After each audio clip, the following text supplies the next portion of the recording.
What up mga solid subscribers? So ngayon ang papanoorin natin syempre is mga updates ulit sa SB19 and ito kay Miss O tayo manghihingi ng updates and syempre shoutout kay Miss O no dahil kung di dahil sa kanya hindi tayo makaan ng mga updates regarding sa SB19. Actually marami ng platforms, marami namang mga social media na YouTube channel or mga news channel regarding dyan sa mga updates sa ating P-pop community no. Pero kay Miss O ako talaga sobrang nanonood dahil gawa ng sobrang bilis niya talaga mag-updates regarding sa mga SB19. Alas lahat ng pwede mong malaman sa SB19 nasa kanya. So subscribe tayo kay Miss O.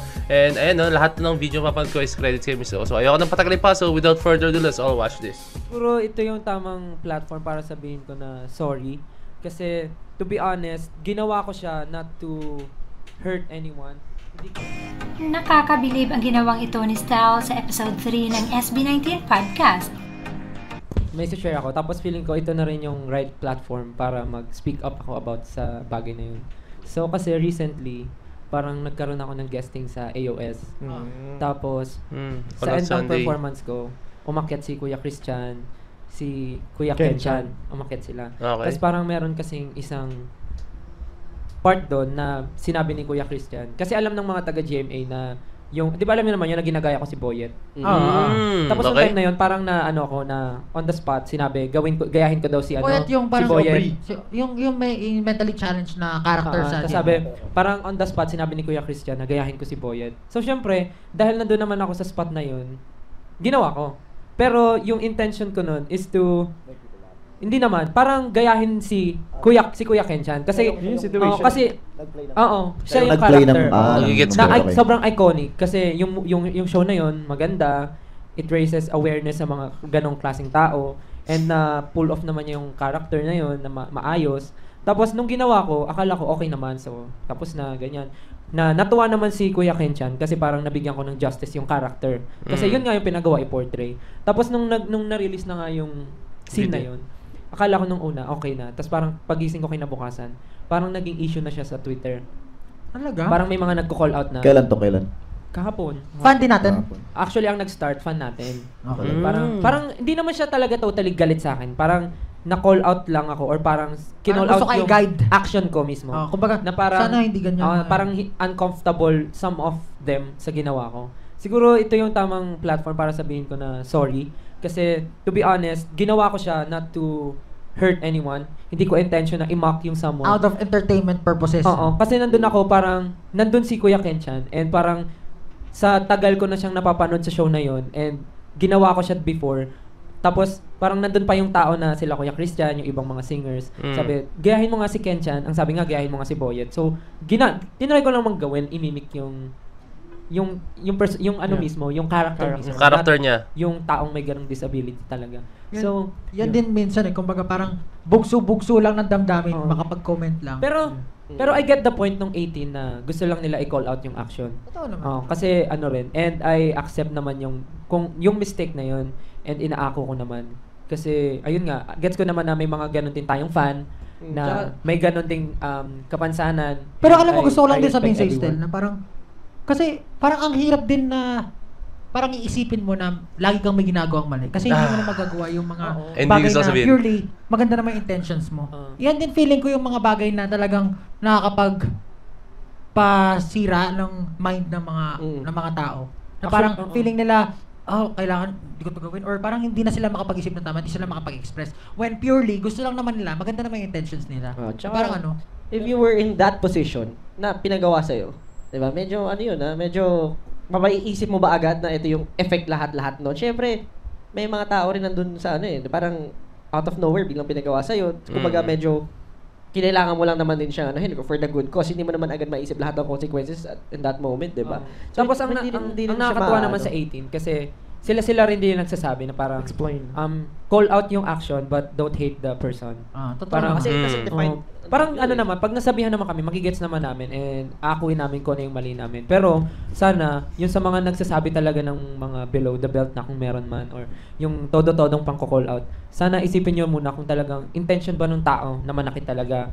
Kung yung purpose ko ba talaga ay i-mock yung mga taong ganun. Totoo. Kayo magsabi. Kaya yan din yung parang sinasabi ko na parang siyempre, if you're, ikaw, kumbaga brothers, hindi mo iisipin na may bad intention sa isang tao. Kasi alam mo na, meron kayong relationship with each other, di ba? So, tayo naman, as 18 and SB19, masasabi ko na hindi naman basta-basta social media yung relationship natin. It goes beyond social media. Kumbaga, kung paano niya kami i-support, kung paano namin nararamdaman, nare-relate yung story namin sa inyo, hindi siya basta ganun-ganun lang. So, kami, as artist na talagang nandito sa platform na to, very vulnerable, na parang minsan may masasabi kami, pero hindi naman namin gusto yun yung minimin namin. Sana, kayo rin yung mismong talagang makakaintindi nun sa amin. Kasi alam mo yun, parang mahirap din na coming from someone na you love, someone you cherish, yung mga masasakit na salita, di ba? Wari, ikaw, mentor mo, talagang pinagkakatiwalaan mo, naniniwala ka sa kanya, tapos, i-bring down ka niya, yun yung pinakamasakit, yun yung parang magkakasya sa self-esteem mo.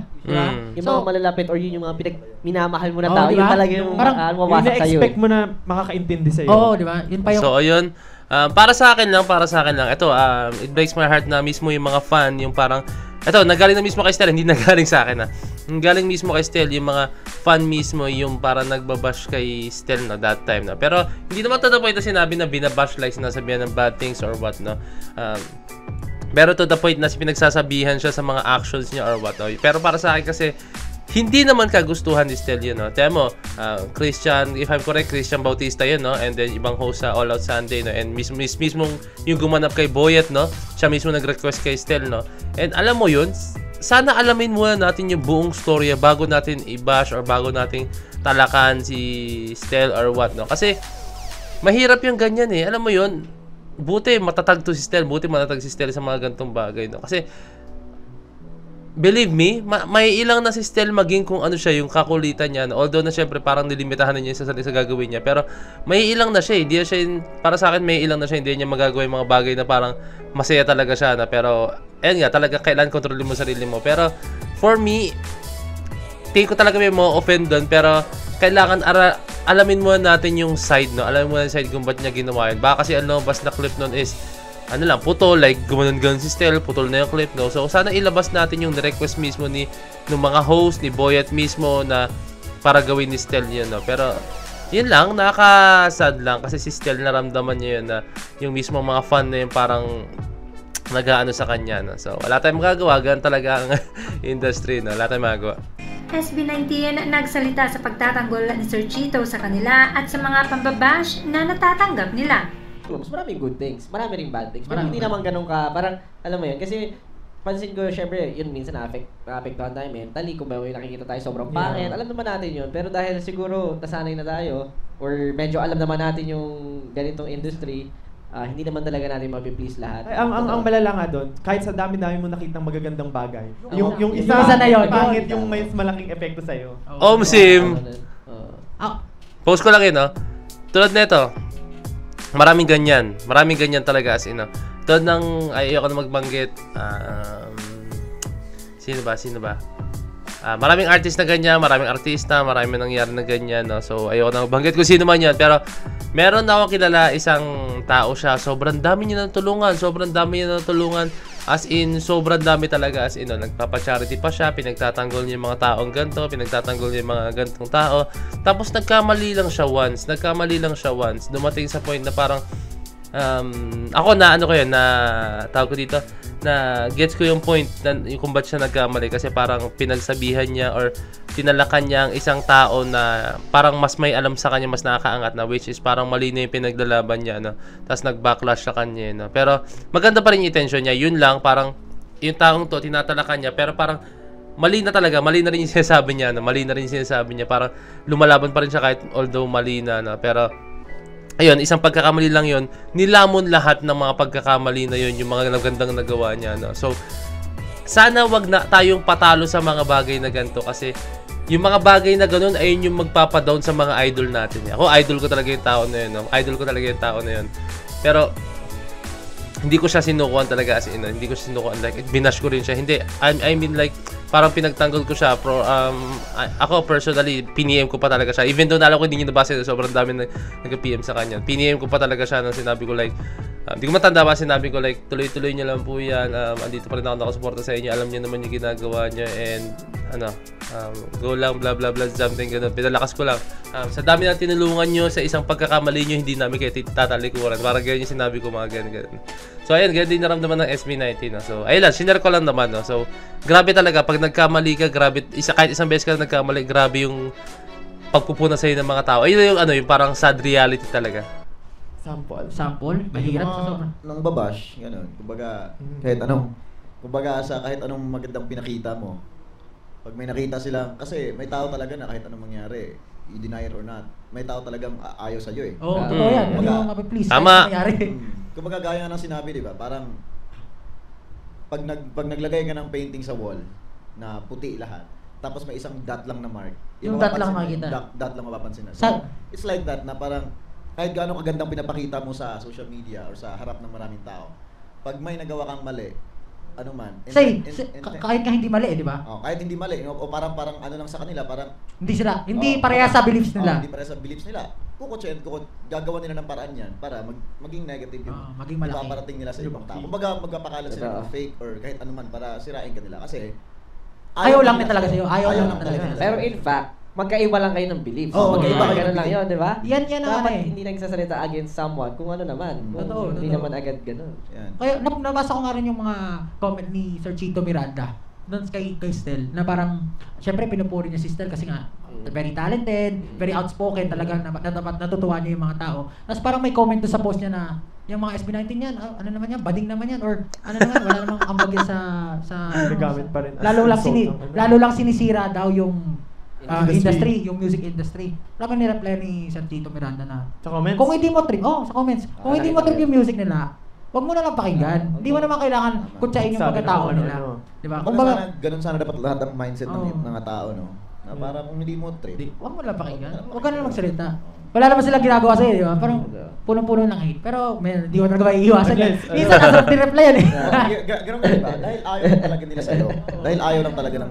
So, ayun. So, tama yung sinabi ni Sir Chito Miranda, no? Kung hindi mo trip, wag mo pakinggan. Ako personally, pag may hindi ako gusto na vlogger, pag may hindi ako gusto, hindi ko talaga pinapanood. Hindi ito na point na panoorin ko tapos mag-bash ako, no? So, sinabi ni Pablo rin, no? Minsan, sarap reply, no? Ako, marami ako nakikitang hate comments, marami ako nakikita mga negative comments sa mga videos na na-release ko. Actually, kahit itong video, I'm very sure may negative comment dito, no? Minsan ang sarap replyan, minsan ang sarap patulan, pero hindi ko na ginagawa kasi once na patulan ko sila, parang okay, ano mangyayari pag pinatulan ko? Ma-prove ko ba yung point ko?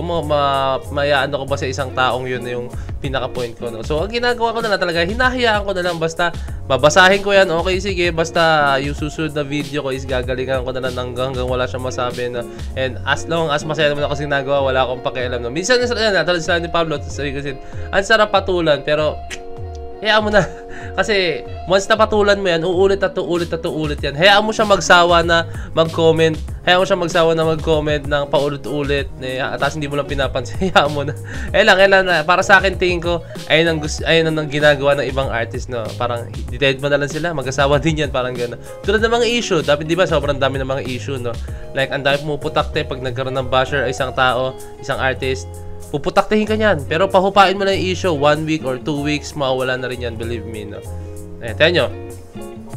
Ano ba yung mga latest na, yung kay Pura Luka, medyo huminaho na, di ba? Medyo huminaho na yon yung nangyaring issue na natapos, ano pa ba? Napakarami, di ba? Nagiging nagda-down na, sobrang dami na talaga, no? Although na, syempre, yung mga ganyang bagay talaga is hindi may iwasan talaga, no? So, ayan, nanonood tayo ng podcast ng SB19, no? And, ayan, actually, nakikinig talaga ako, no? Ngayon lang, para mas inano ko lang talaga yung mga highlight moments, no? Sa Spotify, nakikinig tayo niya, no? And yung mga highlight moments na itong podcast nila, no? And hindi naman kasi to the point na parang ang hirap naman kasi maggawa ko na reaction video tapos papanoorin ko lang siya tapos pinapanood nyo rin. Mas okay na, para sa akin, mas gusto ko yung nakikinig lang ako. Minsan kasi, to be honest with you, minsan kasi, like, pupunta ako sa office, minsan kasi yung helmet ko rin kasi, meron siyang intercom kung tawagin, kumbaga may sounds yun or what, ganun, may headset or what. Habang napunta akong office, nakikinig ako sa podcast, may mga salita-salita na. And then, kahit minsan sa kotse, nakikinig din ako, no? And ayun, yun yung masarap kasi, ayun yung masarap pag nanonood ka ng mga podcast, no? Para pakikinggan mo lang siya, no? So, ayun lang. And dito, pinano ko lang yung mga highlights na. So, ayun. Kung meron kas pa, comment down below, message o sa Facebook page ng Point of Peso Disney Point of Peso. Signing out. Peace. That's G.